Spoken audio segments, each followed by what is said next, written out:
same way I am and looks up towards the sky. It's night time. The city lights drowning out the stars. Light pollution, they call it. I sneak a glance at her body. My eyes hesitate on her narrow waist, the curve of her hips and back. I have thoughts. When I look up again, she's looking back at me. I'm pretty sure my face has gone red.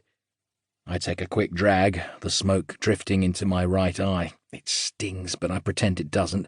I fumble for words, come up with a rather lame, "So you're a friend of Jackie's?" I hardly know Jackie, our host. I'm a friend of a friend. She doesn't answer immediately. For a second, her expression seems to be saying, "I saw you looking at me," and then just maybe, "and I don't mind."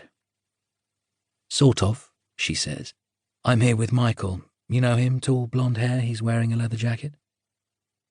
A ridiculous, pointy prickle of jealousy somewhere inside my chest. Of course she's here with someone. We're in our late 30s, although she might be slightly younger. Someone like her is unlikely to be single. Not sure, I say, although I've already forgotten the bloke's name and description. I'm finding it hard to focus on anything else but her. "It's odd, isn't it?" she says, waving a hand towards the door we both walked out of to stand here in this ill-lit back garden. Beyond that door, the party continues. "Making new friends as an adult feels like there's no point."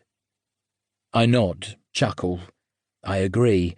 In fact, I'm quite sure I've often stated the same myself. I have the same friends I've had since the age of 12. Colleagues, acquaintances, I sometimes refer to them as friends too, but it never rings sincere when I do. Then I wonder if she means us.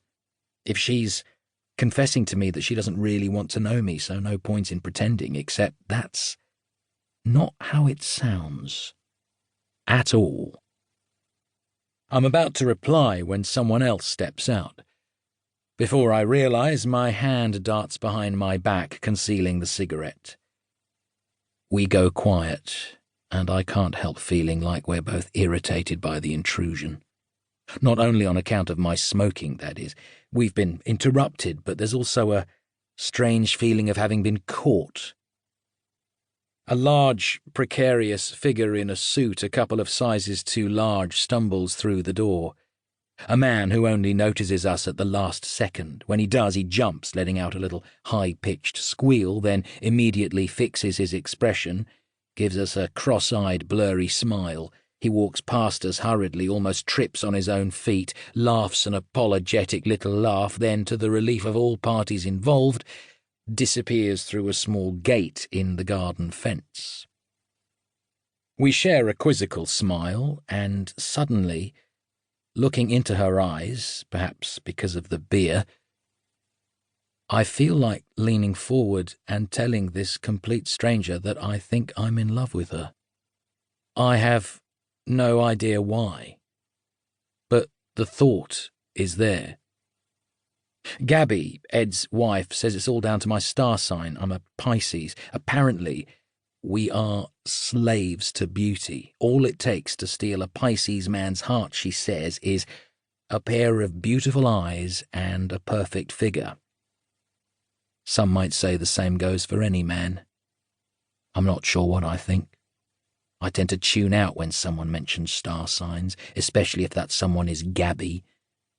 At times I wonder how someone like Cecilia, my wife, can stand her. My smile turns stiff. My wife. I'm a grown man. Married. I'm not a smoker, not really.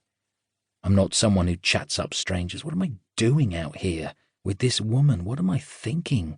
I should be inside, sitting beside the woman I married, holding hands, chatting with the others, whispering familiar words in each other's ears, giggling at inside jokes, the sort no one else gets. Yet I'm here. And I'm not entirely sure I want to leave. I clear my throat. Am I coming across as nervous? It's been so long since I felt the need to impress a woman. Seduction. Hard work, that. I'm here with my wife, I blurt out nonsensically. Immediately I scan her face for